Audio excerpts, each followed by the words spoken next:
Welcome back, magical friends. It is me, Christina McCrary on Facebook, aka Christina McCrazy on TikTok, Instagram, and Threads. Beautiful bestie, please introduce yourself. Hi, magical friends. It's Erica, your local Hufflepuff, and I am Poodle Noodle 82 at the Instagrammy, please. And as always, we are your co-hosts of this, the Lightning Bolt Chronicles. If this is your first time, thank you for joining us. If you are returning, thanks for coming back. We are going to get started on chapter 5 of book 2 shortly. But Erica, did you get some stuff? Yeah. So there is this coffee shop that doesn't exist in the States, Tully's. I think it might in Washington. I feel like isn't it a Seattle coffee? No, I thought it was British. I don't know. Hold on, I'm Googling, but go ahead. Okay. So every year for the past, I want to say a good 3 years now, maybe. They around end of October, beginning of November, they come out with a Harry Potter collaboration, which I think is so cool.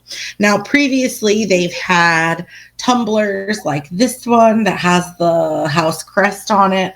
Of course, it says the collaboration of the Wizarding World and Tully's. And they have other stuff, like I've given Christina a tote bag and a little makeup bag, actually. I think, hold on, it's right here. Where is it? I don't know. So it's actually an American specialty coffee manufacturing brand, and it's owned by Keurig Dr. Pepper.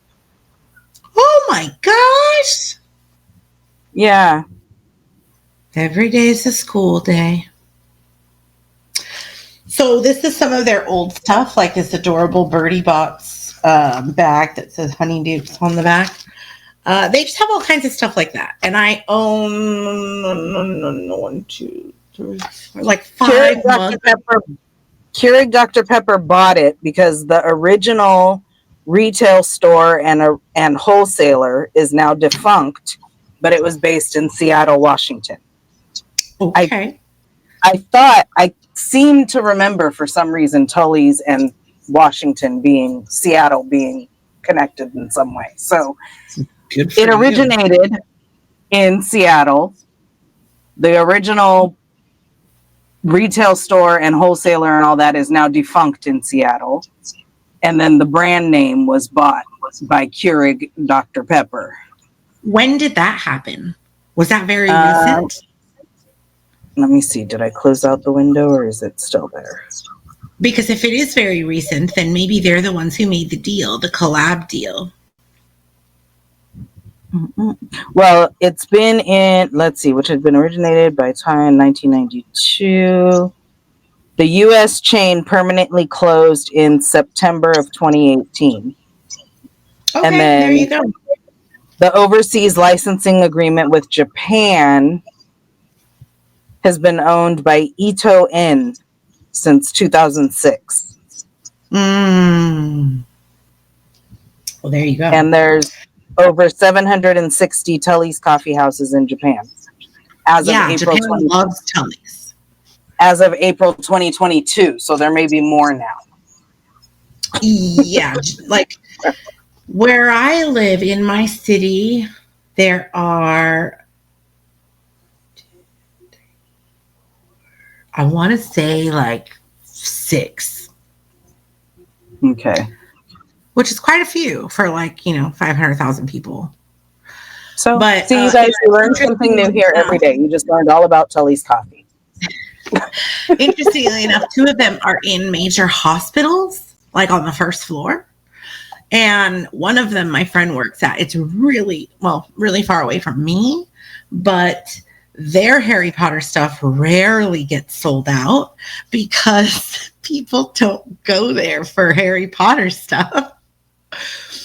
So I would like to go visit and see what else they have. But nevertheless, this is the cup that your coffee comes in. This year, they did something called a pumpkin pasty latte.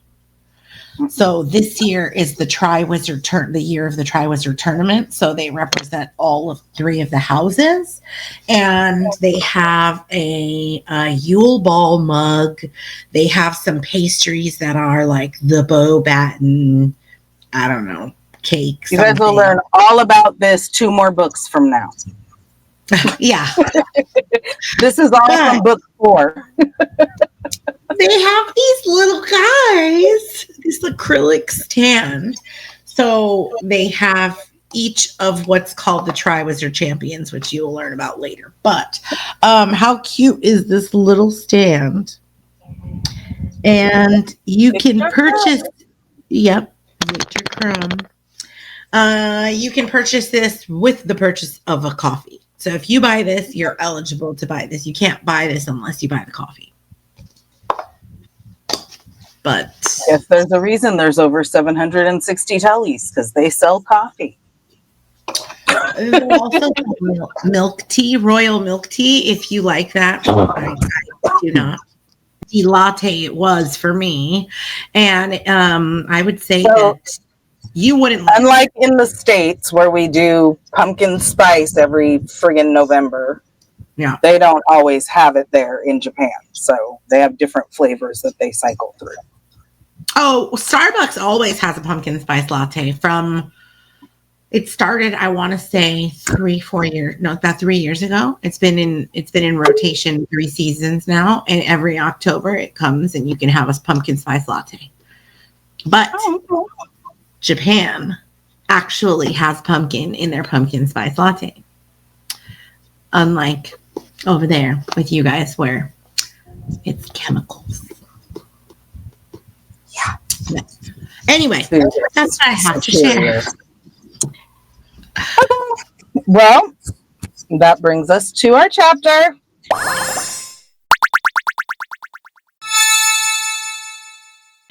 We are now going into chapter 5 of the second book, Chamber of Secrets. And chapter 5 is called The Whomping Willow. Erica, new characters. Yeah. This is a particularly fun one. Yeah. Okay. So there are some random characters that kind of pass by. There is a guard when they go to the train station, and literally just like a blip of an interaction. There are some passersby at the train station. Obviously, it's a train station. There are, let's see.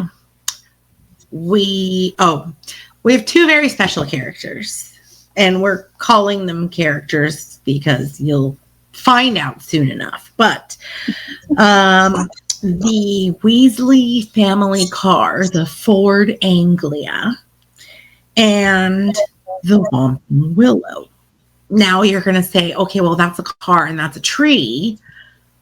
But yeah, they're definitely going to be considered characters in this chapter. Then we have the fat lady, the portrait of Gryffindor Tower. And who else do we have? I think that's it. I only wrote down the car and the tree. Oh, all right. There you go.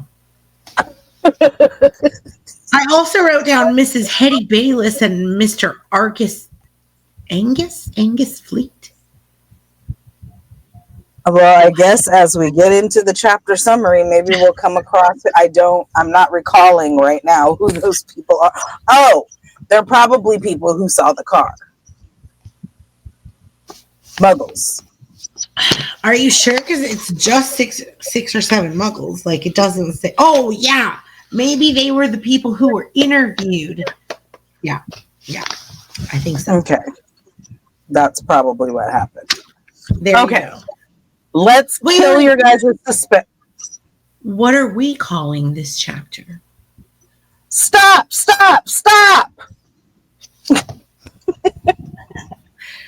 Or, well, we're going to get into book versus movies later, but stop. Yeah, well, you know I'm a book snob, so. So stop. Yeah, book versus movie moment. You're right, because now I remember. Yes, you're right. Okay, stop then, because I'm a book snob. Okay. We know you guys have no idea what the heck we're talking about unless you have read the books or watched the movies. So let us get into the chapter. So the beginning of the chapter, we see the end of summer vacation. Harry thinks it's come too quickly for his liking because he's had the happiest month of his life living at the Burrow with the Weasleys. A whole month. Just living with the Weasleys. And of course, now remember, we discussed in the last chapter, everyone there genuinely likes him. It's a house full of love. There's food all the time. Like, he can go out and fly his broomstick. He has all of his things. He can... Harry in the magical world for a full month during summer vacation. Like, Harry's just ecstatic. Okay? Yeah. So ecstatic, he's jealous of Ron. Yeah, I was just looking at that part. He's jealous of Ron because when he goes back at the end of the school term, he gets the Dursleys. But Ron gets to come home to this, and they've missed him, and they love on him, and they, he's home with all these people who love him, and there's magic in the house. On the last evening, Mrs. Weasley made sure to make all of Harry's favorite foods before she sends them off. With Harry's favorite dessert, a treacle tart. A treacle pudding, actually. A treacle pudding. And then Fred and George, being Fred and George, they set off their fireworks. And magical fireworks don't take fire to light them up. They're, I think they wet them, don't they? Aren't they like wet? I don't know. I can't remember. Because right here, they just call them filibusters. I think they explained it previously. Anyway, Fred and George, being Fred and George, set off magical fireworks, and they fill the kitchen with red and blue stars that bounce from the ceiling to the wall, and then everybody has another mug of hot chocolate, and then they go off to bed. Everybody's happy and ready to get up and get ready in the morning. But alas. Can we just say that the fireworks show lasts 30 minutes? like that's how long the fireworks last. It's not like done. In the kitchen, no less. Bouncing off the walls. In the kitchen, no less, where it's already like very close quarters with so many people, and there's just fireworks bouncing around for half an hour. Yeah. That's Euro. Okay. Thank you for that scene, because that sounds like absolute chaos to me. But everyone's happy, especially Harry, because it's the Burrow. So the next morning, they get up at dawn, but they have a bunch of stuff to do. So, of course, Molly's running around with a bad look on her face, gathering socks and finding things, and everybody's running into each other on the stairs with toast in their hands. And Mr. Weasley nearly broke his neck tripping over a stray chicken. I love that. But finally, somehow they all get ready to go, and then Harry's like, how are 8 people, 6 trunks, 2 owls, and a rat gonna fit in this car? Magic. Exactly. It's always the magic. So once they get into the car, Harry realizes that Mr. Weasley has put an expansion charm on the car, whispers to him, please don't tell Molly. And they all climb into the car, and the front seat is Mr. and Mrs. Weasley with Ginny in the middle with kind of a bench seating. And in the back seat, you got Fred, George, Percy, Ron, and Harry, all very comfortable side by side, chilling in the back of the car so that they can, and all 6 trunks very easily fit into the trunk somehow. So, yeah. Like there wasn't, he definitely put what is it called? An engorgement charm? No, expansion charm, I think. An extension charm. I don't know. It doesn't say in this chapter. We find out the actual name. Says he whispered to Harry, not a word to Molly. He whispered to Harry as he opened the trunk and showed him how it had been magically expanded. Yeah, so that the luggage fit nicely, easily.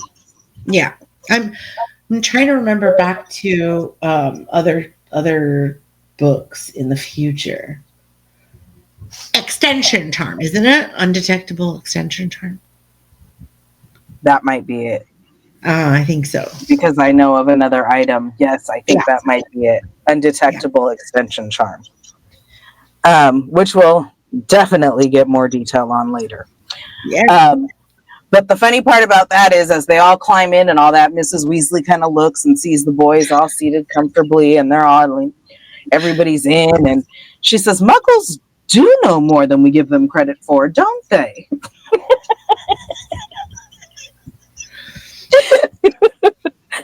She says, you would never know it was this roomy from the outside, would you? So they drive off. And Harry's like, oh, man, I wonder when I'm going to see the Burrow again. But it only takes a few minutes because Fred forgot something. And then they come back again because George forgot something. And then they come back again because Ginny shrieks that she forgot her diary. And then finally, by the time they actually get on the road. Wait, did Ron forget something too? No, 3 times. 3 times. So even though they started out early and were all set to go, they came back 3 times, ended up running late.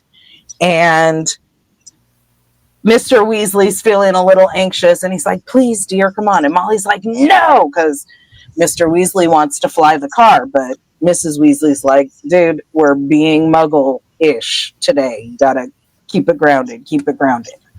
Yeah. And then he's like, but I installed an invisibility booster. And she's like, no, I told you no. Not in broad daylight. And so when they finally get to King's Cross Station, it's 11:15. And they woke up at dawn. Dude. But can you imagine having to get 6 kids together to go away for months? Because they won't be home again until at the earliest December. So it's September 1st.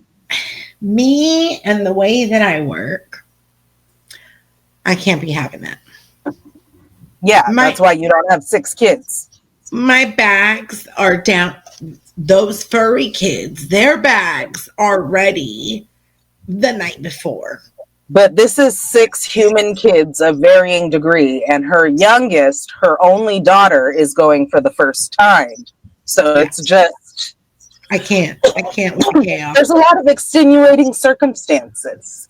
But so in my head, all the trunks are downstairs, whether they're open or not. All of the trunks are downstairs. There's no need to just get them in the car the next morning. Just throw your amenities in there because that's always the last thing to go because you need your, toothbrush and your deodorant, et cetera, right? So of course I understand that in the morning you need to pack your essentials, but if you have all your stuff downstairs the night before and the room looks empty, it's much easier to see when you've forgotten something. Mm-hmm. But that's just my... Have you met Fred and George and Ron and Harry? Also, that's probably what Molly had in her mind, but 6 kids. Yeah. You gotta just give up. I'm sure Molly would have had a much better morning had that been the case. But have you met Fred and George and Ron and Harry? It literally says, hold on, I have to go back a page. It literally says, looking for spare socks and quills, colliding on the stairs, half dressed. Come on. The Weasley house is always chaos. I get that, but like I said, I'm sure Molly's plan was very similar to yours, which is why she was having a bad mood while she was getting everything together in the morning. Yeah. So when they finally get to King's Cross, it's 11:15. And if you know, the Hogwarts Express leaves at 11 o'clock on the dot. So they're rushing because they're running late. Mr. Weasley runs to get some trolleys while everyone's pulling their trunks out of the boot, I guess. I was going to say pulling the trunks out of the trunk, and that sounded weird, but out of the sense. Boot. But yeah. So they're pulling out their trunks, and they're getting ready to get on the train. And so Harry's thinking about the platform, and he's like, okay, I did this last year. It's not going to be a big deal. And so they get there, and they all go running. And Mrs. Weasley's like, okay, Percy, you go first. And Percy goes, and Fred and Mr. Weasley goes, and then Fred and George go. And then Mrs. Weasley says, I'm going to take Ginny, and you two come right behind us. And so Mrs. Weasley and Ginny go. And now there's like 1 minute left, and Ron and Harry are like, let's go together. We have to hurry up. And so they go get a good running start. And when they hit the barrier, crash, bang, boom, it sealed itself and they can't get through. Yeah. Both trolleys hit the barrier. They bounce backwards. They knock stuff all over the place. Hedwig's cage goes rolling, and of course she's shrieking because you know Hedwig isn't a quiet one. She's very indignant. And the guard this is where the guard that Erica was talking about comes over, and he's like, what in the blazes do you think you're doing? And Harry's like, oh, we lost control of the trolley. And so they get up and they're like, oh my God, why can't we get through? What's going on? And Ron's looking around and he's freaking out, and people are looking at them. And Ron's like, we're going to miss the train. I don't understand. And Harry looks at the clock and he counts down 10 seconds, 9 seconds. Tries to wheel his trolley forward again to try to push it, but the barrier is solid. It's there. They can't get through.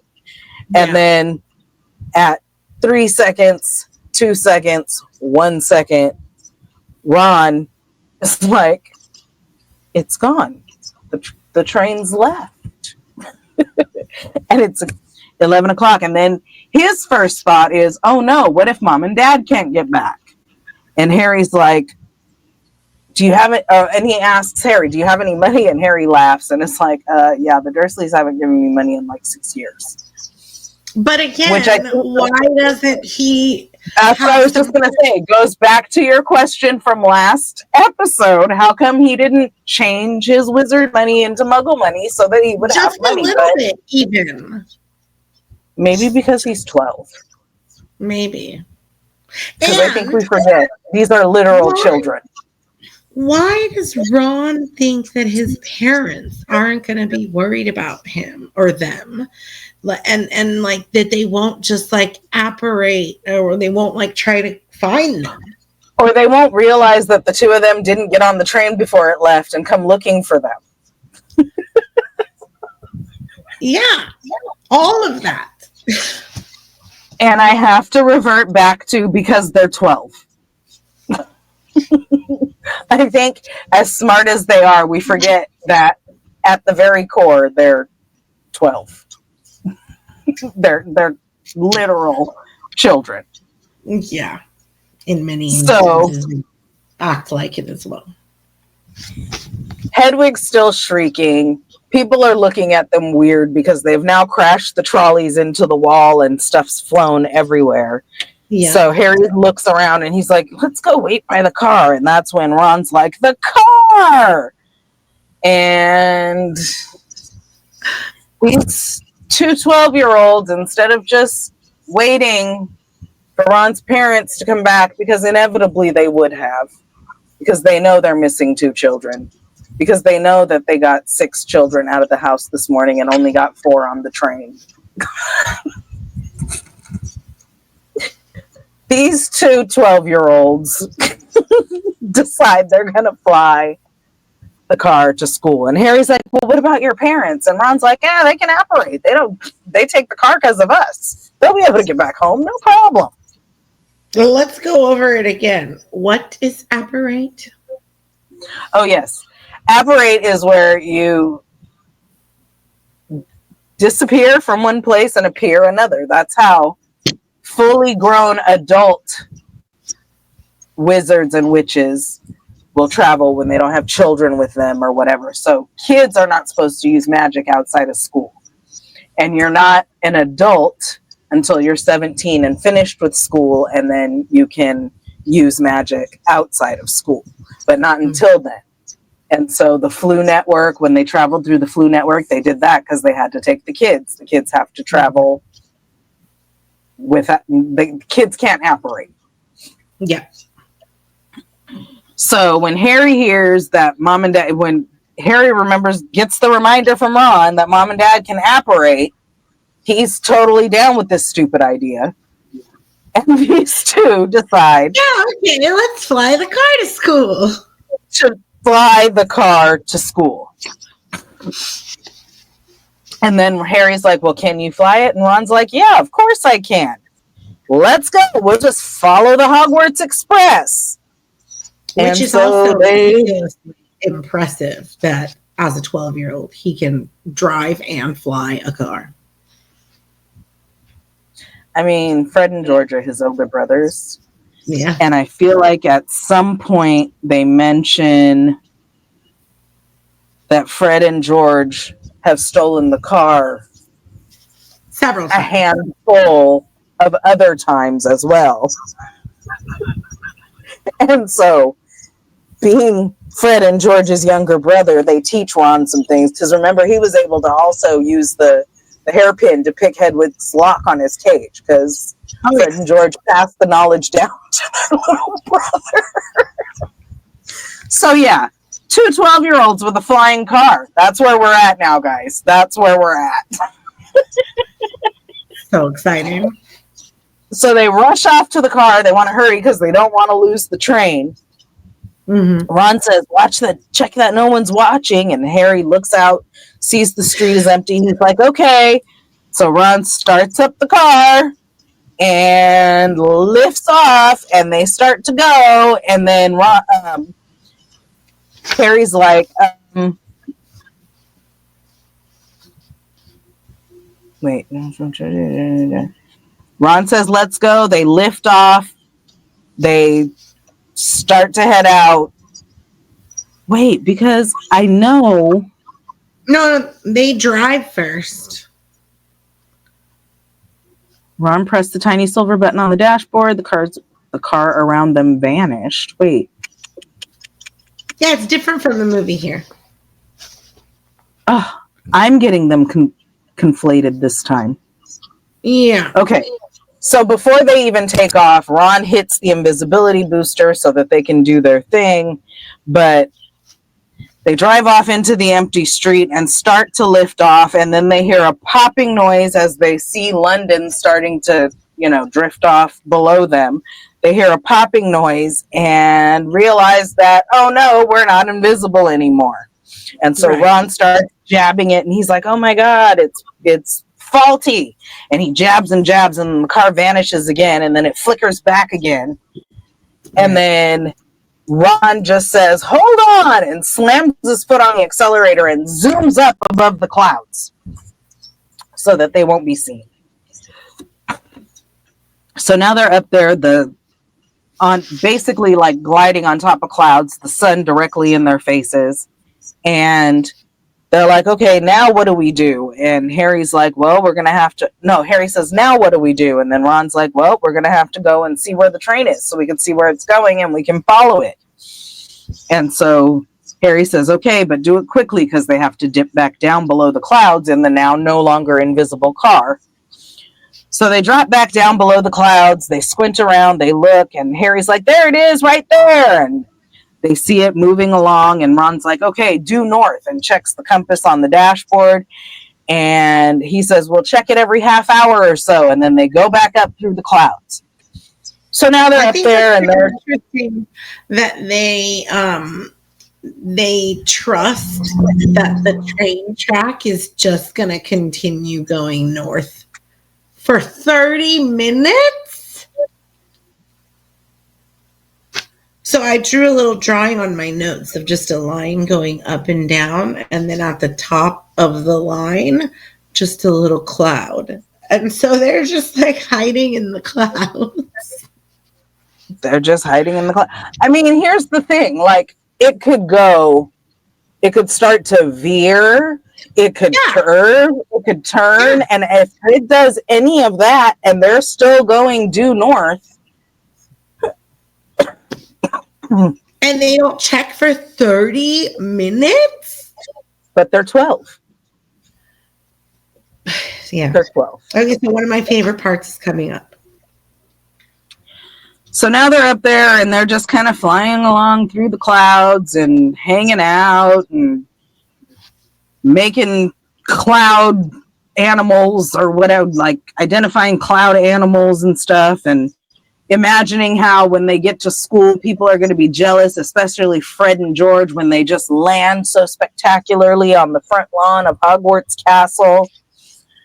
And so they're making regular checks on the train to make sure that they don't, lose it. And then several hours later. I love that when they're up there, Ron goes, all we've got to worry about now are airplanes. And they both just bust out laughing. Like uncontrollable, nonstop laughter of the situation that they are in. Like they're 12, they're flying a car in the clouds, and all they have to worry about are airplanes. And how ridiculous is that? And they're just laughing. I love that. Because again, they're 12.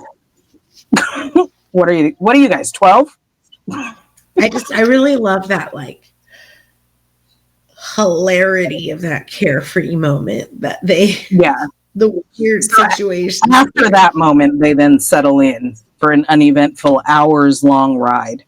Yeah, hours. I have a question.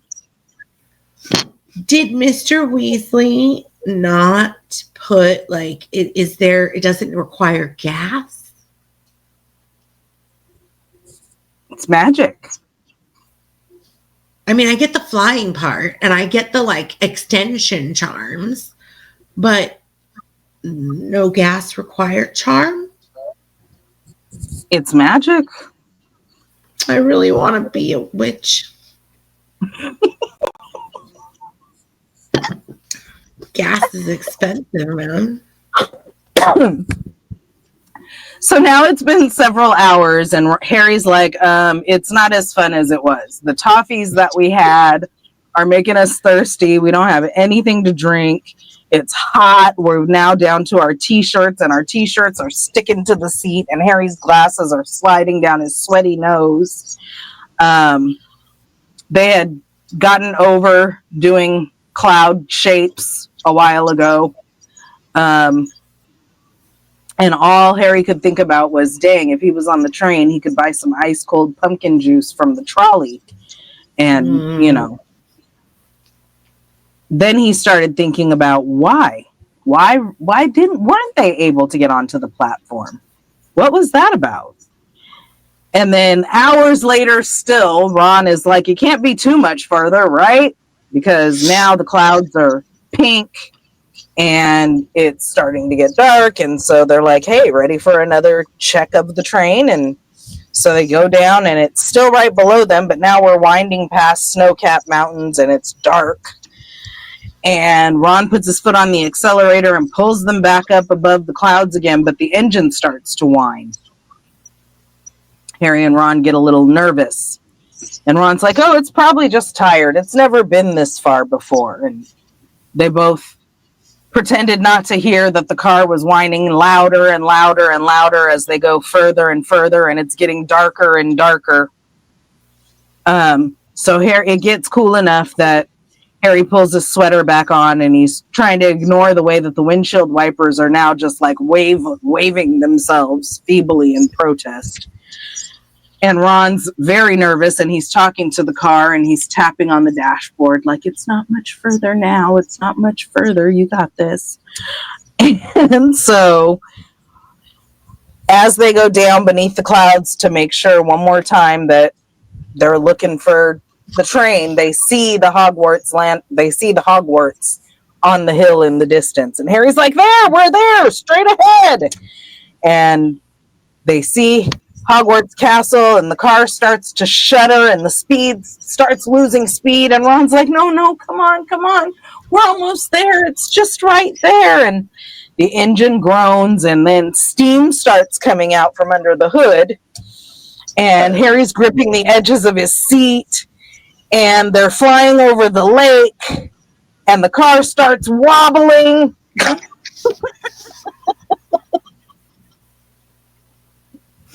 And Harry looks out the window, and all he sees is the water of the lake. And Ron's knuckles are white on the steering wheel, and the car's wobbling. And Ron's like, please, come on. And Ron puts his foot down. There's a loud clunk, a splutter, and the engine dies. Mind you, they're still in the air because they were flying over the lake, almost at Hogwarts, and now the engine is dead. They're diving now. Ron says, "Uh-oh," and the nose of the car drops, and now they're just falling, gathering speed, heading straight for the solid castle wall. And Ron's like, no! And he spins the steering wheel, and they miss the wall by inches. The car goes into a great arc, and it soars over the greenhouses, and then the vegetable patch, and then out over the black lawns, losing altitude the whole entire time. This whole time, they're still flying, but they're dropping because the engine went dead.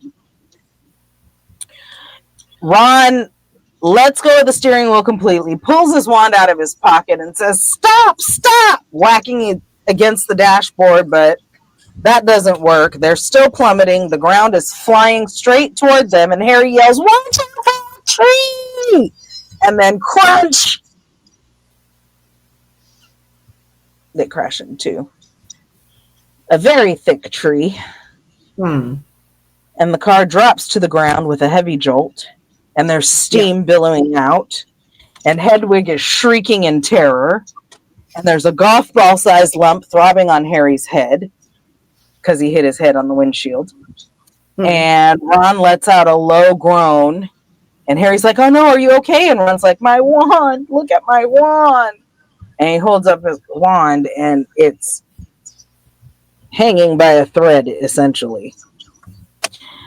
It says, dangling limply, held on by a few splinters. Not even by a thread, like splinters holding the piece of it together. And Harry starts to say, I'm sure it'll be okay. But then at that moment, something hits the car.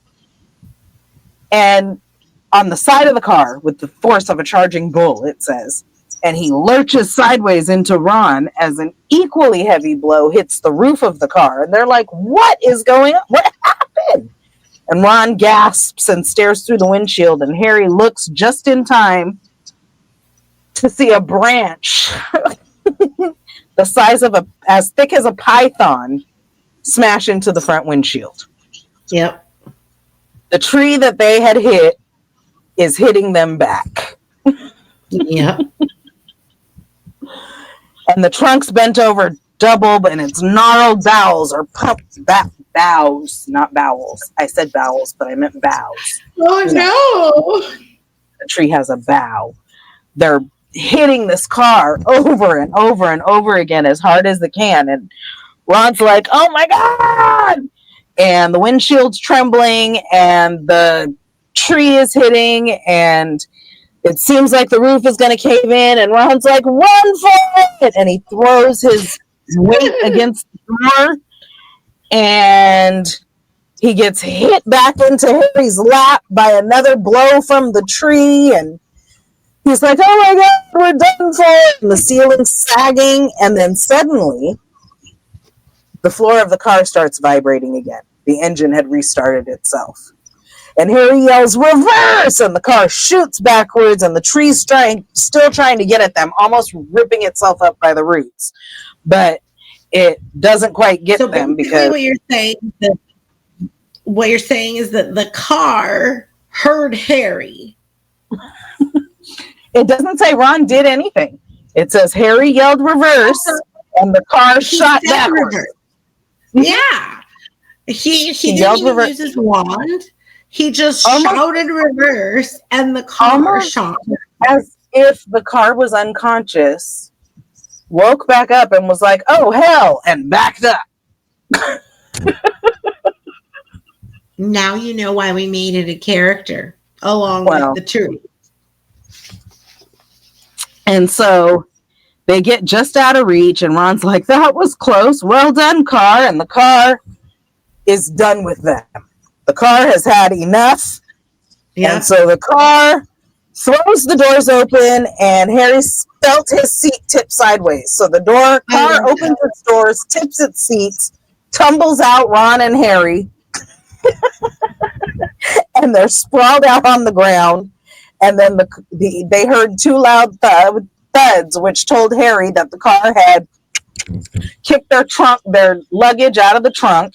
Hedwig's cage comes flying through the air. It burst open. She took off. She was like, I'm not doing this. She said, I am not doing this. I'm done with all of your shenanigans.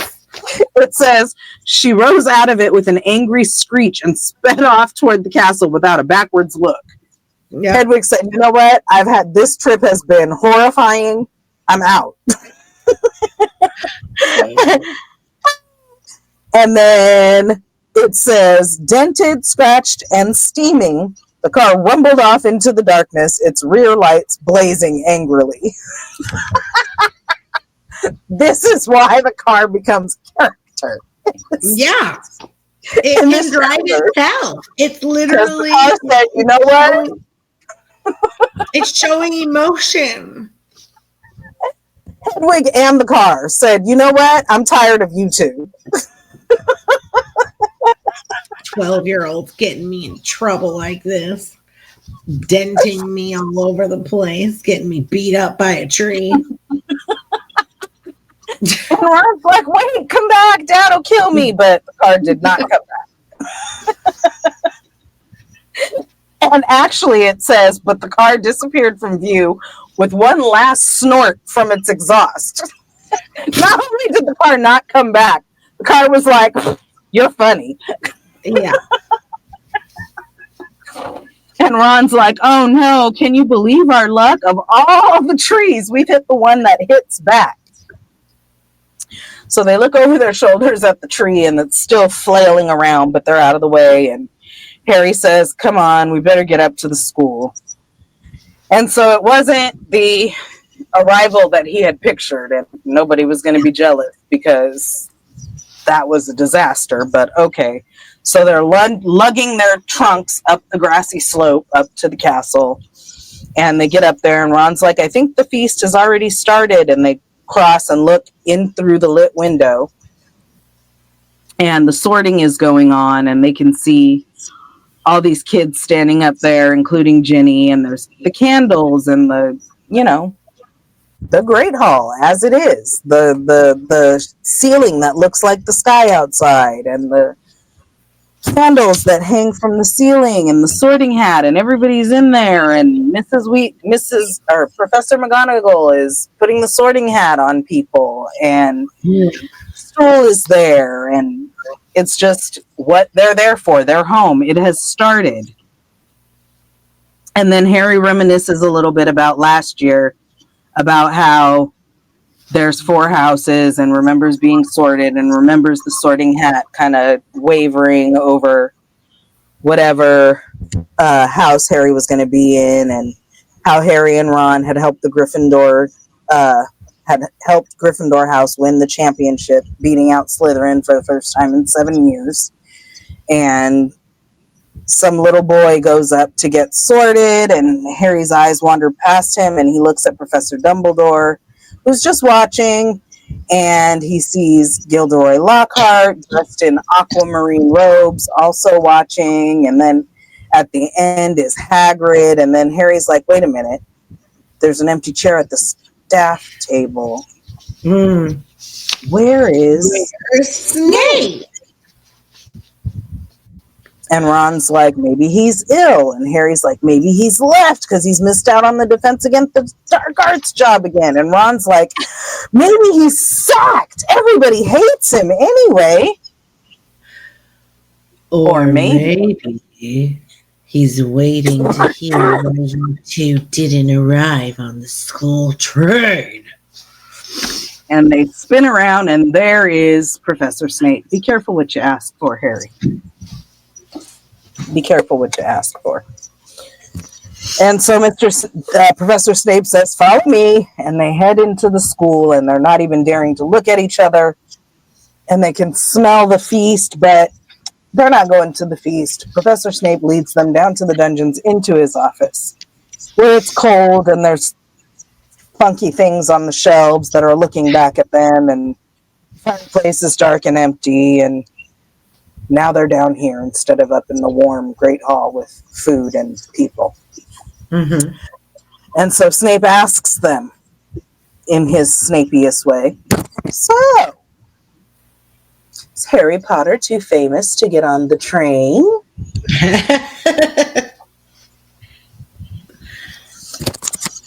Did you want to arrive with a bang? And they try to explain, no, sir, the barrier at King is silence. Snape says coldly, where is the car? And Ron gulps, and Harry gets a glimpse and thinks that it always feels like Snape can read minds. And then a moment later, he sees on the desk the Evening Prophet. And that's when Snape it's the newspaper. So the Daily Prophet is their newspaper. The Evening Prophet is their evening newspaper. I can't believe they have two. Like, why would you need two newspapers? Right? Man. Anyway, so the Evening Prophet is maybe the Evening Prophet isn't every single day. Maybe it's only when something happens, like an update to the Daily Prophet. So the only thing in that newspaper is the fact that the Ford Anglia was spotted. I mean, it's definitely all over the front page, and you wouldn't want to wait until the next morning to report that. Uh-oh. So they are basically, what you're saying is like, this incident is like top news, top emergency news in the whole wizarding world. Well, Harry's because Snape says, you were seen. He hissed, showing them the headline. Flying Ford Anglia mystifies Muggles. And then he began to read out loud. 2 Muggles in London convinced they saw an old car flying over the post office tower. At noon in Norfolk, Mrs. Hetty Bayliss. Oh, yeah. There she is. She's one of the Muggles. While hanging out her washing, Mr. Angus Fleet of Peebles reported to police. 6 or 7 Muggles in all. I believe your father works in the misuse of Muggle artifacts office, he said, looking at Ron and smiling nastily. Dear, his own son. Yeah. And Harry feels terrible because they didn't even think about the fact that Arthur had bewitched this car and worked for the Ministry of Magic, and them being seen could possibly put his job on the line. So now Harry feels totally guilty. Yeah. And then Snape goes on. Going back to, why wouldn't you just wait for your parents? Because they're 12. In that situation, I would have waited for my parents. Well, you were a smart kid. I mean, they're smart, but they're dumb. It's how they get through the whole series. They're kind of dumb. Dude, last year they fought a mountain troll, remember? Yeah. And then Snape says he noticed that there had been some considerable damage done to a very valuable Whomping willow tree. And Ron's like, wait, that tree did more damage to us than we did. And Snape once again tells them to be silent. Yeah. And then he tells them how it's unfortunate that punishments are left up to the head of their house, so he doesn't get to punish them, but he's going to go ahead and go get the people who do have the power to punish them, and that they are to wait right there. And so they sit there and they're scared and they feel sick, and they know that Professor Snape's going to grab Professor McGonagall, who they love, but who you don't want to piss off. And she's fair, but she's very strict. So they're sitting there stewing for about 10 minutes before Snape returns with Professor McGonagall. And Harry realizes that even though he's seen her angry on several occasions before, he either forgot how thin her lips could go, or she's madder than she's ever been because her mouth is thinner than he's ever seen it before. Is it like one of these? Yeah, very tight, very angry, very thin. She raises her wand as soon as she comes in the door, and Ron and Harry flinch, but she just starts up some flames in the fireplace and has them sit down, and then she asks them to explain. And so Ron tells the whole story and then says, see, so we had no choice, Professor. We couldn't get on the train. To which Professor McGonagall replies, why didn't you send a letter by owl? I believe you have an owl, she says to Harry. And Harry gapes at her, and he's like, huh, he didn't even think of that. And realizes how obvious of a solution that would have been. And he says, I didn't think. And Professor McGonagall says, that is obvious. So obvious.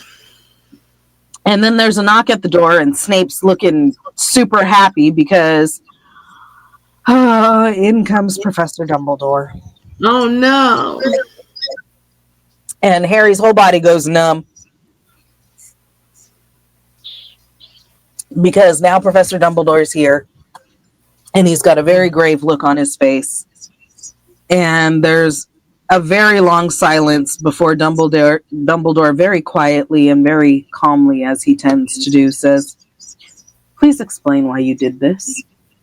I love that so much, though. Like, I love the fact that Dumbledore is the way that he is. He's not going to jump to conclusions. He's not going to try to punish you right off the bat. He's going to sit there and listen to your side and try to make like some sort of connection or understanding as to like where you came from with your actions, like why you did it. But just starting with listening, him and McGonagall both. Okay, tell me what happened. Tell me your side of this, because Snape wasn't trying to hear anything.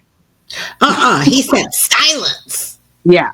Like, don't tell me, let me tell you. But he doesn't know the story. You're too famous to take the train. You messed up the tree. Yeah. Accusatory from the get-go. From jump, and does not want to hear anything they have to say. So Dumbledore says, please explain why you did this. And Harry thinks to himself, it would have been better if he had shouted, because the disappointment in Dumbledore's voice is just too much for Harry to bear. And so he's unable to look Dumbledore in the eye. And so he looks at his knees the whole time that he tells the whole story, except for the fact that Mr. Weasley actually owns the car, because he makes it sound like him and Ron just found this flying car sitting around, which, they're 12. And so when he finished, Dumbledore just continued to look at them for a minute. And then in the silence, Ron says, we'll go get our stuff. And Professor McGonagall says, what are you talking about, Weasley? And Ron says, well, you're expelling us, aren't you? And Harry's like, oh, no, and quickly looks at Dumbledore.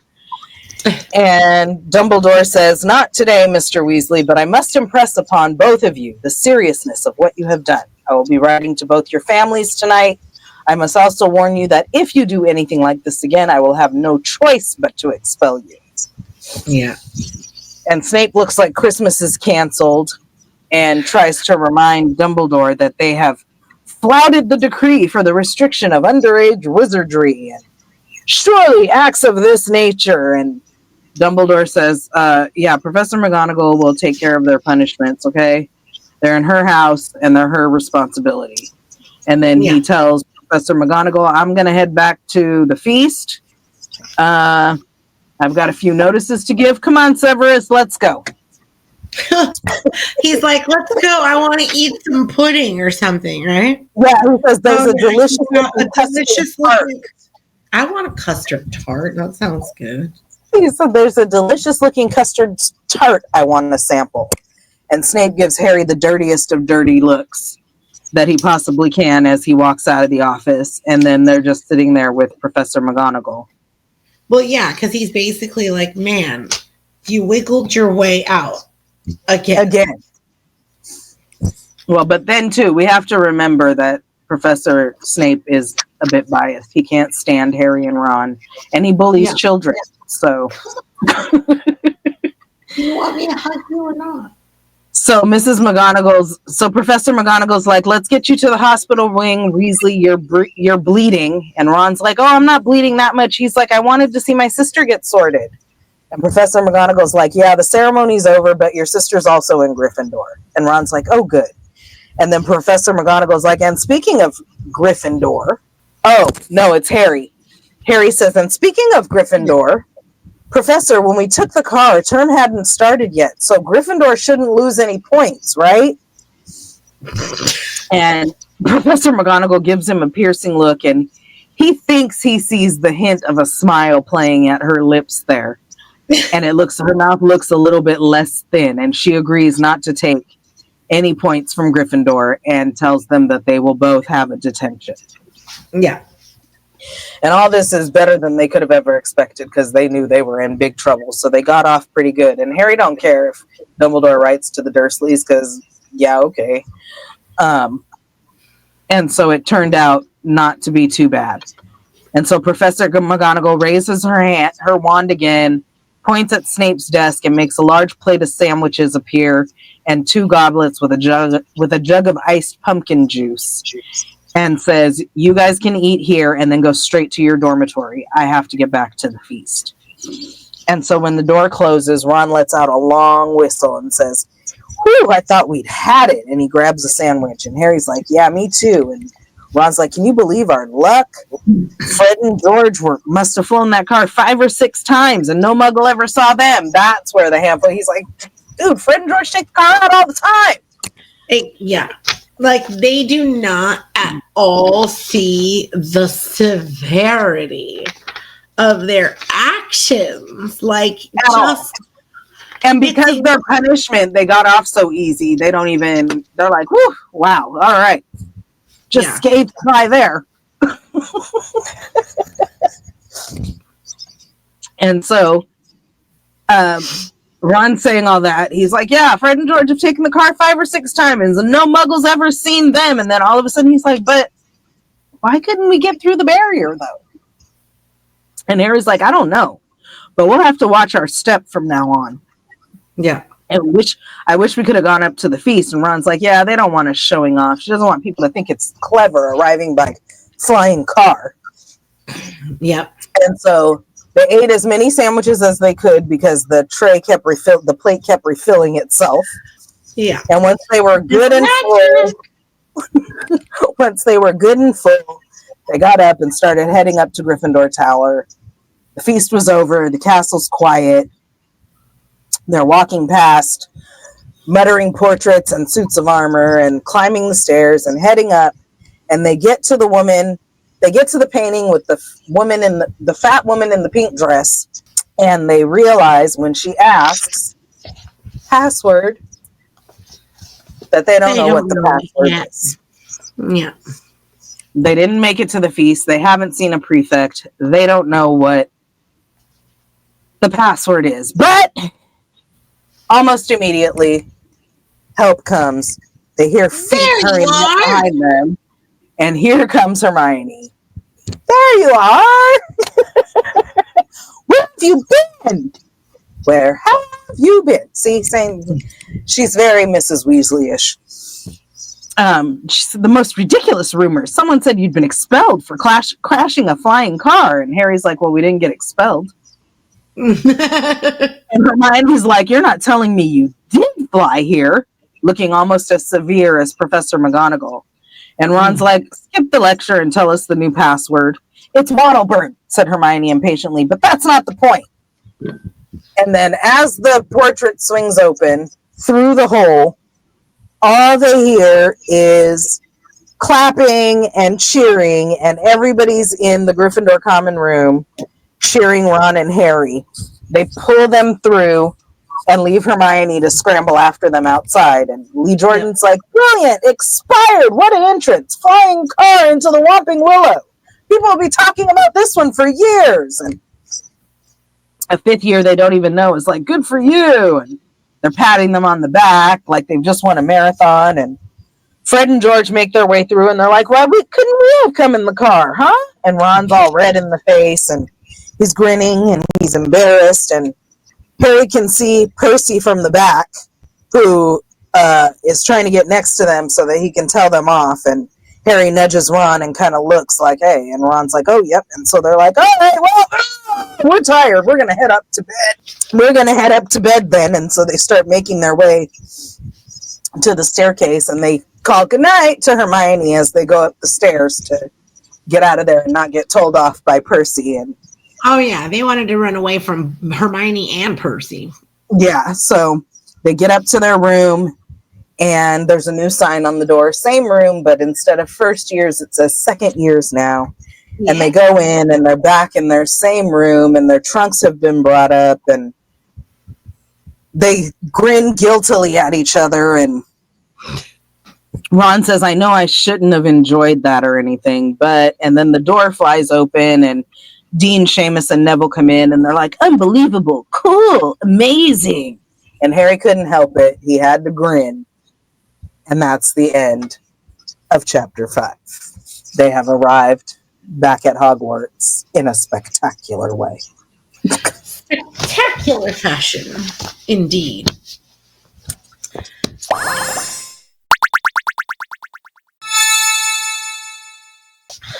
All right. Erica? Mm-hmm. Even I got confused this time. I'm usually pretty good about keeping the book and the movie separate. But even I got confused this time. Because how much book versus movie is there here? Lots of, it's mostly like a lot of teeny tiny little details. Lots of teeny tiny little details. Obviously, Harry Potter does not spend 1 month in the burrow in the movie. Like, it's just a flash in the pan, right? We don't even get to see all that loving up on Harry. Right. We don't get to see the loving up on Harry. We don't get to see Mrs. Weasley cooking or him eating treacle tart. There's no fireworks show. There's no hustle and bustle of the morning that they wake up at dawn and have to like pack and get ready and get all their stuff together and then go back 3 times. There's none of that. Literally in the movie, what you see is they're at Diagon Alley. They're buying all of their school supplies, and it seems as though the movie makes it seem as though they go from Diagon Alley directly to King's Cross Station. Like, not exactly. Like, it does a little segue where it shows like the city, and oh look, now we're at King's Cross. Yeah, like it does an aerial view. Yeah, it's a split second of just that scene change. Basically, they don't even go back to the burrow in the movie. None of that. You don't get to see any of that. So I think that kind of, I mean, obviously when you read the books, there's so much more emotion involved.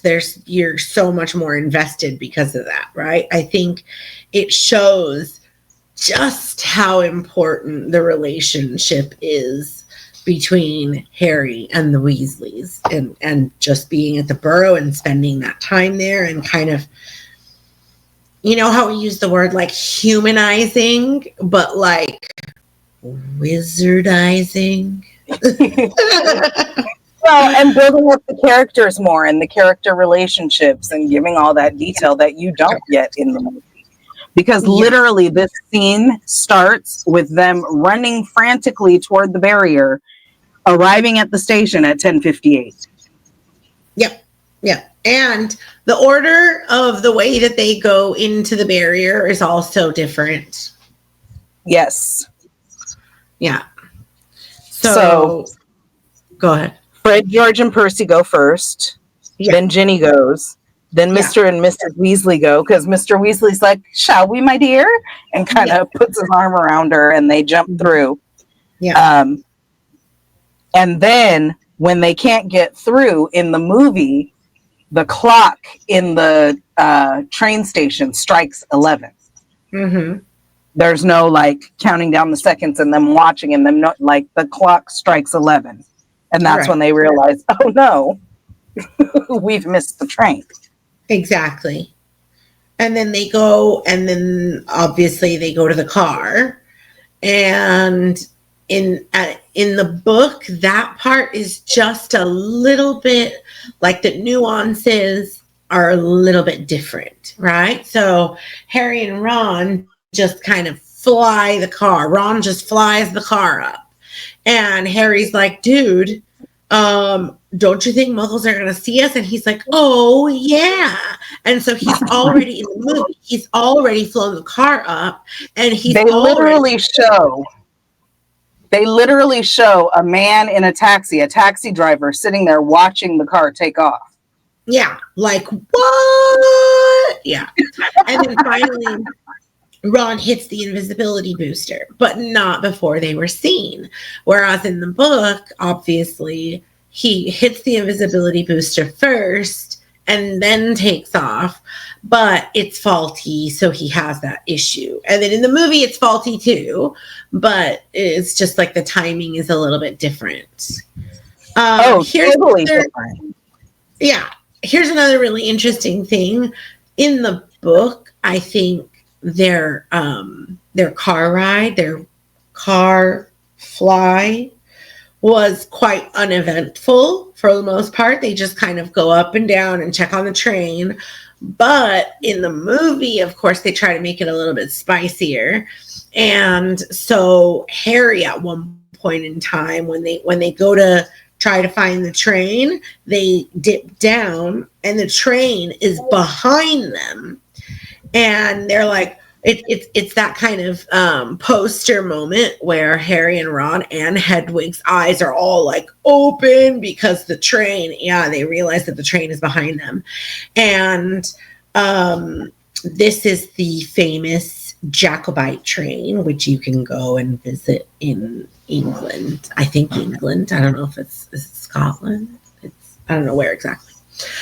And then Harry, when they're trying to like veer away from the train being behind them, Harry kind of falls out of the car and is holding on to the door handle for dear life.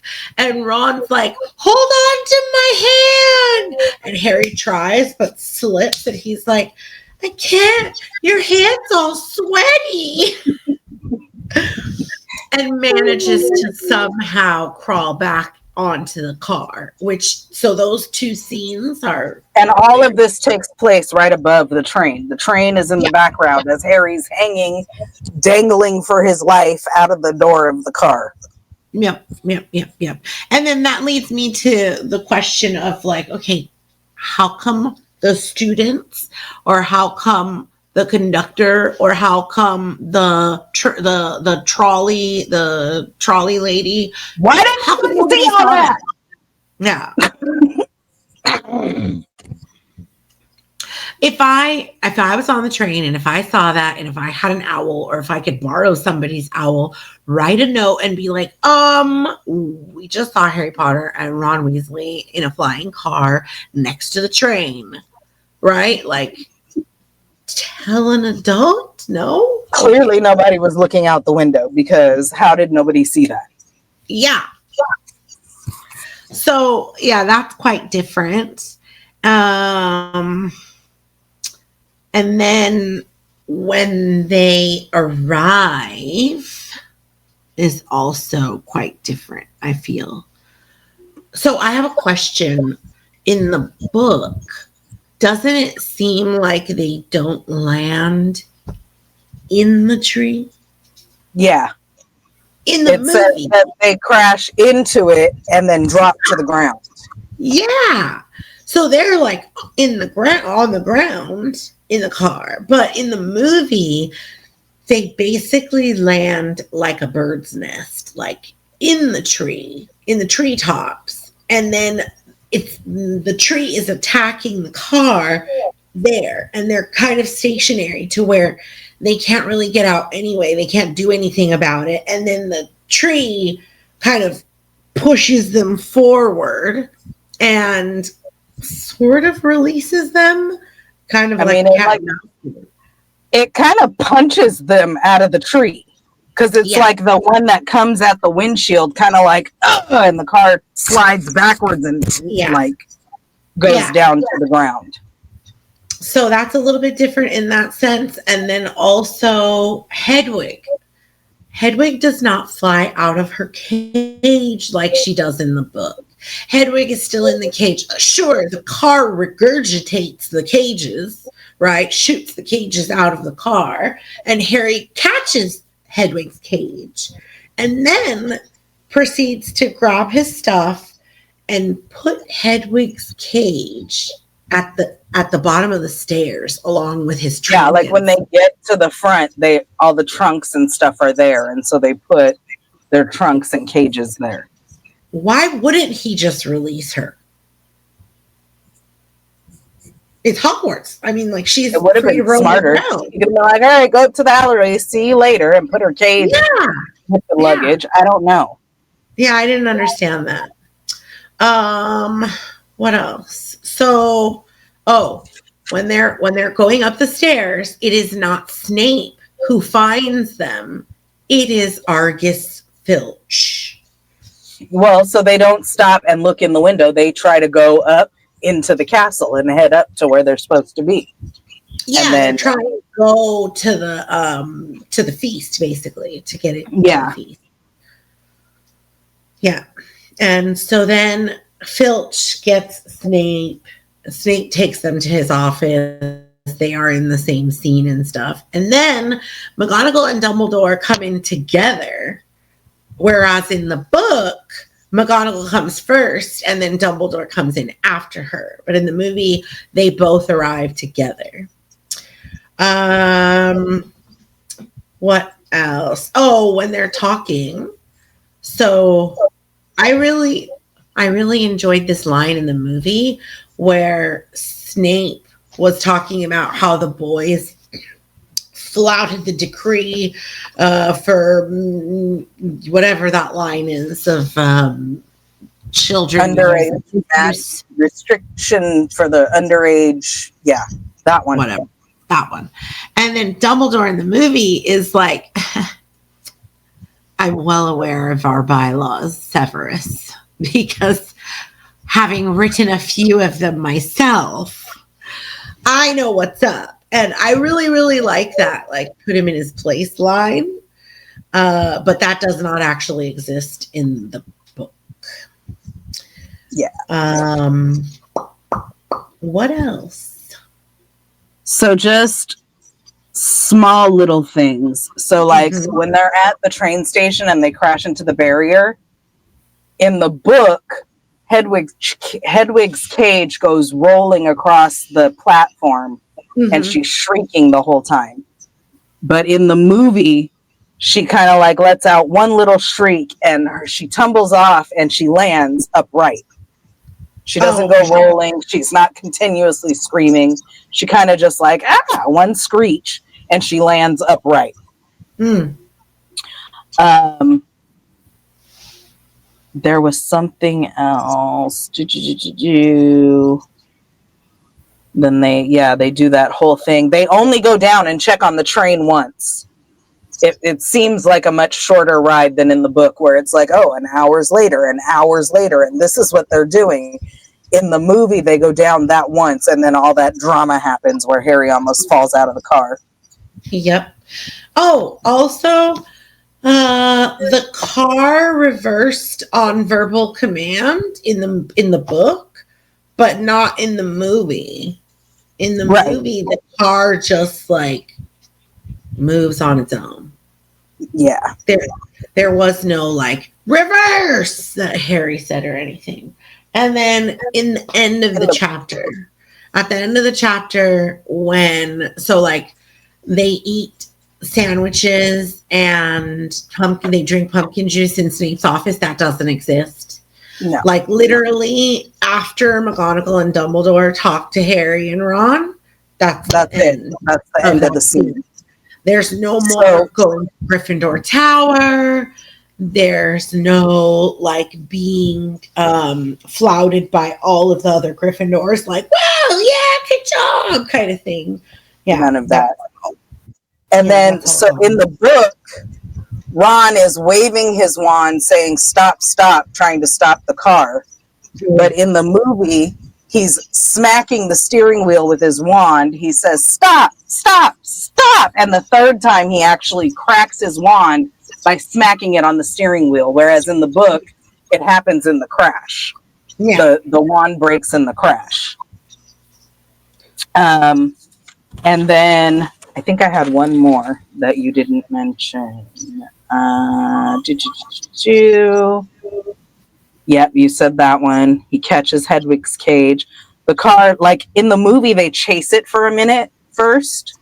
Like they kind of chase it through a little tunnel, and they're like, wait. And then they see it drives off behind Hagrid's hut. Yeah. It seems like they're chasing it through the school, like through the hallways of one of the buildings. But it's one of those walkways that's outside where you like walk under. So it drives through there and they chase after it and they're like, wait, come back. And then they get through, they see it disappear behind Hagrid's hut. Mm-hmm. And then, like you said, they go into the school, they're walking up the stairs and Mr. Filch is standing there with Mrs. Norris. And, we are in trouble, aren't we? Yeah. Oh, dear. We are in trouble. And then Snape's yelling at them and he waves the newspaper and tells them if it was up to him, he'd put them back on the train tonight. Yeah. And then the other thing is that conversation that happens. So in the book, it's Dumbledore who says, "I must impress upon you the importance of what you've done and blah, blah, blah." In the movie, it's Professor McGonagall who says those things. Right. And then, like you said. That was another thing that I forgot. Dumbledore's the one who's writing to their parents in the book. Yeah. Because he said everything that Professor McGonagall says in the movie is actually what Dumbledore said in the book. Dumbledore says, "I must impress upon you the severity of what you've done. I will be writing to your parents. You will, all of that stuff." Dumbledore says all of that and then leaves it up to Professor McGonagall to decide their punishment, which it still ends up being detention. But in the book, Dumbledore says all that. In the movie, Professor McGonagall says all that. Right. And then, like you said, after that conversation, that chapter is over. They don't eat sandwiches. They don't go back to the common room and get, cheered on or any of that. That's just the end of the scene right there at the end of that conversation.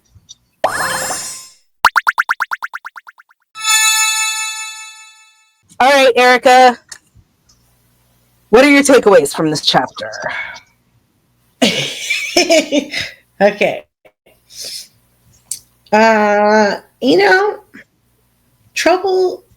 trouble is healthy to a certain degree. Not being like a super helicopter parent.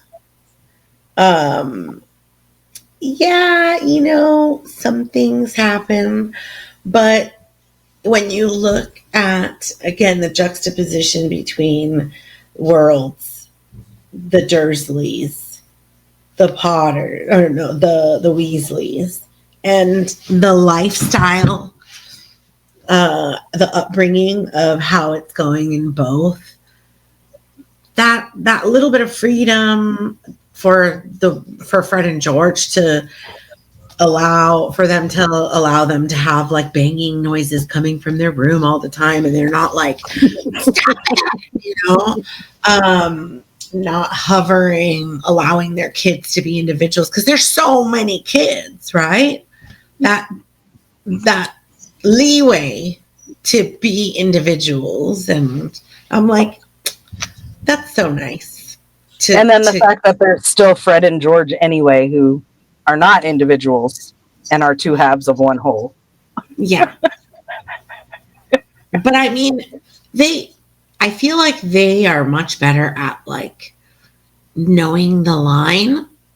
Sure, they toe it. Sure, they cross it. But like not in a very unhealthy way. Except for, of course, flying a car, which I think that was definitely going well over the line and very much in the, wow, really stupid, like, sense. Well, and I was going to say, so if this is their second year, if this is Ron and Harry's second year, they're 12.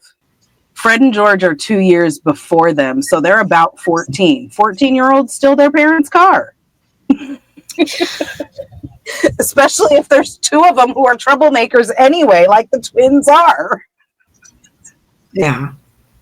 Yeah, it's just that when there are younger siblings that are like roped in together, then they get to know all that stuff at a much younger age. But yeah, no, I mean, it's still the what I've been saying for the past couple chapters, which is just the lovely life that they have at the Burrow. What about you? I would agree with that. My main takeaway from this chapter is this chapter really, really, really showcases that they're really just two 12-year-olds. Yeah. They're just you dodo birds. Yeah. They're so smart, and they have so much knowledge about things, and they have so much common sense most of the time that I think we forget that they're actually children. And this chapter was just really, oh yeah, they're two 12-year-old best friends. They're hilarious. Because so funny. Just all the other solutions they could have come up with besides flying the car. Yeah. So many solutions. Even just waiting by the car. Yeah. Even, like Professor McGonagall said, sending an owl. Like, there was so many other ways they could have solved their problem than immediately going to, all right, let's fly the car. So, for me, this chapter just fully showcased how much they're still really just children and are 12 years old with 12-year-old logic. Yeah, 100%. Like, it doesn't matter if you're from the wizarding world, if you are a muggle, like, you're a 12-year-old. You're a 12-year-old kid, and you do really stupid 12-year-old things, because sometimes 12-year-olds don't think things through all the way. And they very definitely did not think this through all the way. Yeah. They had access to a flying car because of Arthur. If they didn't have access to a flying car, what would they have done? Maybe then they would have thought to send an owl, because they still have one of those. Yeah. And I can't imagine that Ron would have thought, oh, let's drive the car there, right? No, because like, you don't know how to get there. And a 12-year-old driving a car, you can't like put an invisibility booster on that because you're going to get into accidents on the street. So like it would have played out in a very different way. But I have another question. Hold on, I was going to say, wait, before you ask your question. Yeah. It's also funny if you think about their upbringings. So Ron completely takes for granted his parents and how much they make sure that their kids are all right at all times, because he didn't even think to just wait for his parents. Because like I said, Molly knows she brought 6 children and only put 4 on the train. Yeah. She's going to be looking for them. Yeah. Now, I imagine because they don't have cell phones and things, that what happened was Arthur and Molly went back out to the parking lot, realized the car was gone, and realized what happened. Yeah. Harry has never had anybody give a damn what he does anyway. He can do whatever. Nobody cares. They hope he kills himself over there at the Dursley house. Like, they don't. And so neither one of them thought from the standpoint of Mrs. Weasley is going to come looking for you and you will have an adult to help you solve this problem. Right. Can you,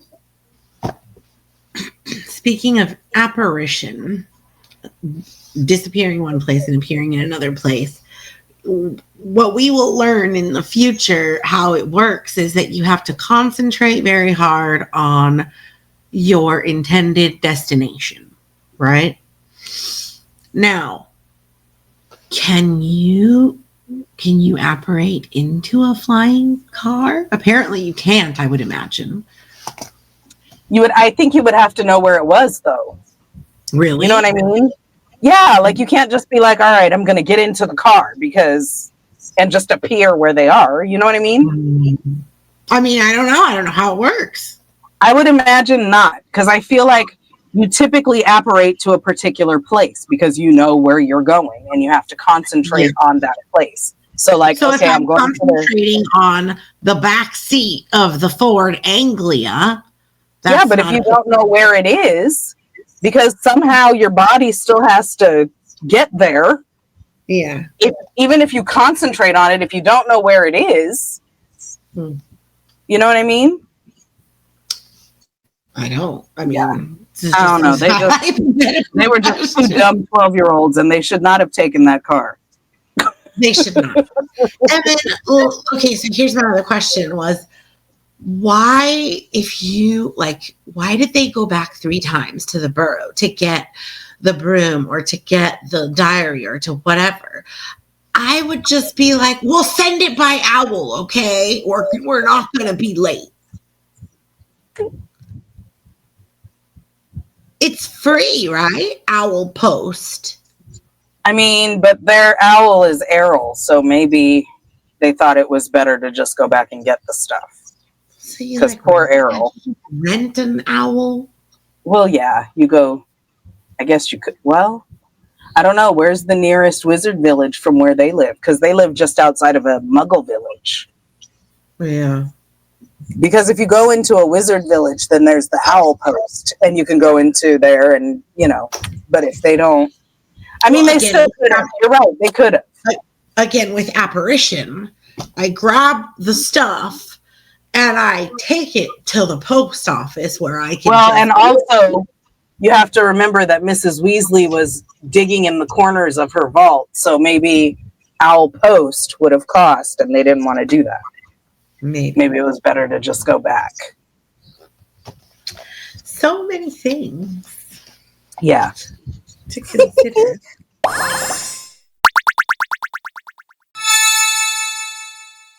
Okay.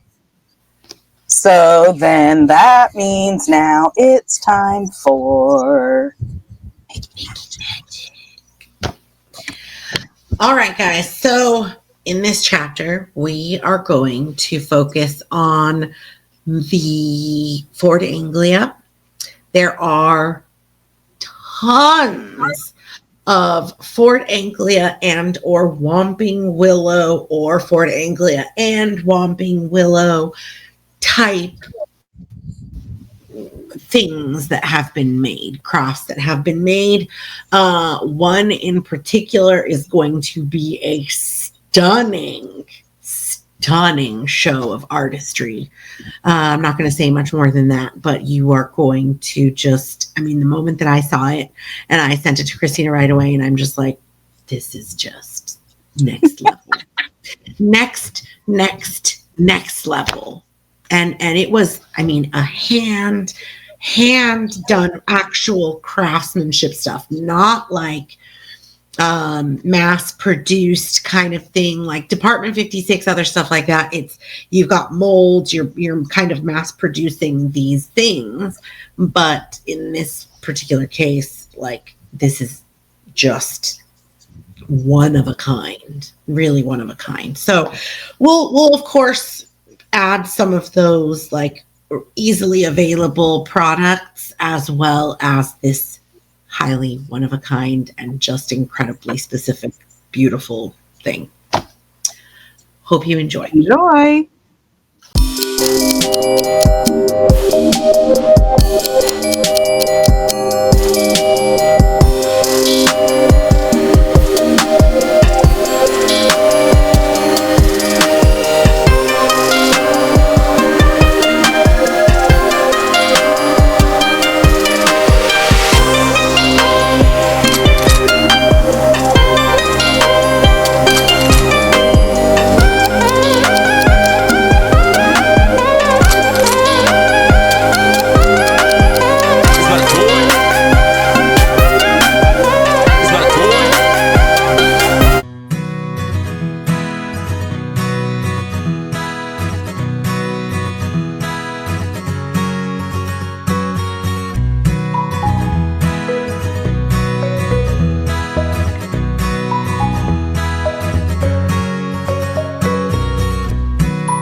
Ecco a voi il Lego della Ford Anglia di Harry Potter.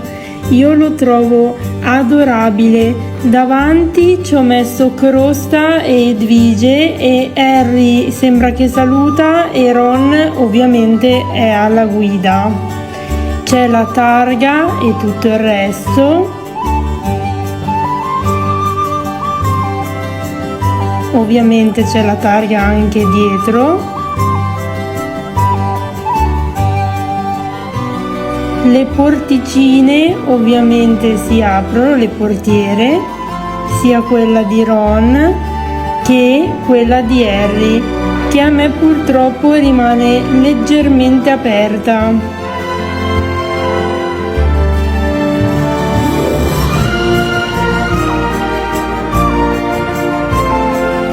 Ovviamente si chiudono.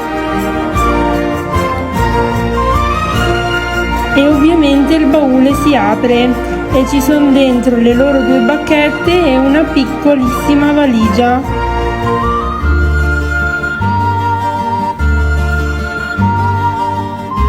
Eccola in tutto il suo splendore.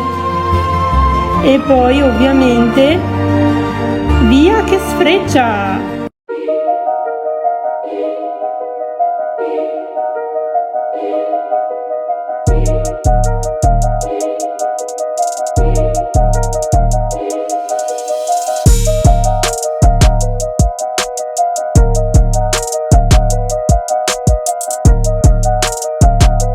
Here's how I made a miniature Whomping Willow tree with a tiny Ford Anglia on top. I started out with a simple base from the aquarium store. I got my own little car and used some electrical to light the lights up front. With wiring, I built all of the branches and used some air dry clay with texture to look like the tree. Then I used some hot glue on the branches and started to paint when everything was dry. I added a few different colors, and the grass is going to go on the bottom stuck down with Elmer's. This was so much fun to make.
All right. I wonder if they'll be able to tell which one you were talking about. I'm just kidding. Okay. It is time, my friend, to make a decision. Hallows or Horcruxes? Would you rather go to Hogwarts by flying car or by Hogwarts Express? See, this is going to be very much like, what was the other one where it was like, okay, in my younger years, I would have done this, but now I'm definitely going to choose this. I think that was Dragons or Gringotts. Right. So, okay. I don't want to go by fly. I want to take like a day trip, a vacation, a fun something by flying car where we've checked prepared. Where you're prepared for a long trip. Yeah, where we've checked the invisibility booster ahead of time, where we've got snacks and drinks, and we're gonna make a day of it, kind of thing, you know. But why not take the damn school train?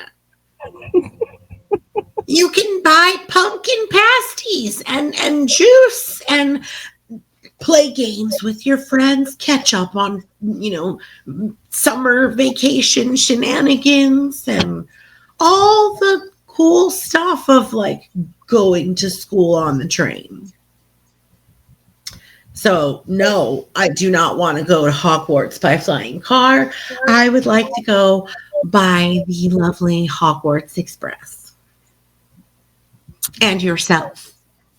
For all of those reasons, I chose the same thing because they weren't ready. The car was not stocked with long drive or fly, as it may be, like stuff. There was no food. There was no drinks. It was super hot because you're up there above the clouds next to the sun. Like it wasn't fun when you could be on the Hogwarts Express with the lady with the trolley. So other than pumpkin pasties, you can get so much other stuff. Because remember, the first year, Harry was like, we'll take the lot.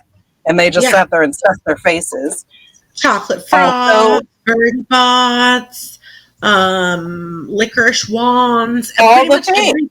So many things that are available at Honeydukes. Yeah, and not just pumpkin juice, butterbeer, but like, and then also, like you said, being on the train with everybody else, catching up on everybody's summers, seeing your friends, like playing games and all of that good stuff. Because the flying car novelty wore off after the first several hours, and then they still had several hours to go. And also, we didn't specify, but if arriving by flying car also means crashing into the Whomping Willow when you get there, no thank you. and remember, this road trip, the train left at 11 o'clock, right? The train left at 11 o'clock, and they arrive at Hogwarts for the sorting ceremony and dinner, right? So they're in the car for probably a good 7 hours. Minimum. No. 7 hours minimum with just a fat pack of toffees in the glove compartment. And you know they couldn't stop to pee, right? Nope. Yeah, no, the car ride does not sound fun. No. And like I said, especially if it has to end with you slamming into the Whomping Willow, that makes it even less fun. Yeah. You just land outside of Hogwarts and just, you know. I mean, that was the plan, but we all know that plans don't always go as planned. Yeah. Yeah. No. All right. Good episode, friend. Good episode. And oh my God, to be such a short chapter, it was so different than the movie. Yeah. I think we're just going to come into that a lot. Because our episodes are getting longer. I've already looked ahead a little bit at next chapter, and I'm just like, oh, yeah, that's different too. So. Yeah. So our episodes are getting longer, guys, but that's because our book versus movie is getting much, much longer. Yeah. All right, friend. Tell the people where to find you. I am Poodle Noodle 82 at the Instagrammy place. And I am Christina McCrary on Facebook, aka Xtina McCrazy on TikTok, Instagram, and Threads. It's been fun. This was another fun chapter, and we cannot wait to see you guys again in another 2 weeks. Bye. See you. Thanks for joining.